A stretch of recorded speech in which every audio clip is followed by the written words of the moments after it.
يا شيخنا ما تكلمنا عن فضائل عمر بن الخطاب. عمر مصاب بداء في دبره، لوط يعني يلاط به، لا يهدأ إلا بماء الرجال.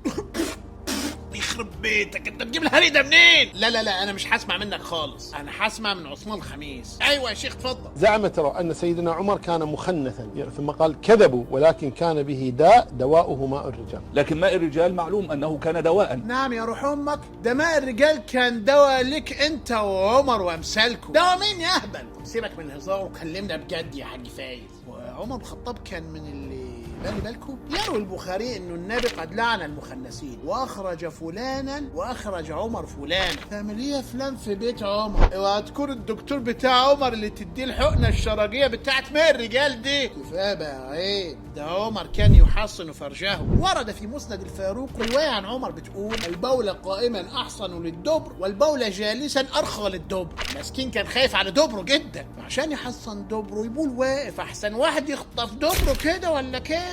دبر عمر مخطوف، تخيل، دي تبقى مصيبه. بس هو مهتم ليه بدبره قد كده؟ مش هو بيقول: ما بقي في شيء من امر الجاهليه الا اني لست ابالي اي الناس نكحت وايهم انكحت. يعني كان فوق او تحت ما ياخدش بخاطره خالص. لا هنا قصده الجواز يا باشمهندس، مش زي ما انت فاهم. طب لو هو كان مش مهم عنده اي الناس جوز ومن اي الناس اتجوز، ليه كان مهتم انه يجوز بنته لسيدنا النبي؟ مش انتوا بتقولوا انه كان مهتم انه يتجوز بنت الامام علي؟ ادام مش مهم عنده يبقى يتجوز من اي ناس وخلاص. فاما عمر كذاب او قصده ان هو من بتوع على فكره في زمن عمر انتشر فعل قوم لوط. يروى عن عائشه انها قالت: اول من اتهم بعمل قوم لوط رجل على عهد عمر، فامر شباب قريش ان لا يجالسوه بدل ان يوقع عليه الحد. قال عمر: يا ولاد بقى بطلوا تقعدوا مع الراجل ده، اللي يقعد مع الناس الاكابر زي عمر بن الخطاب وبس.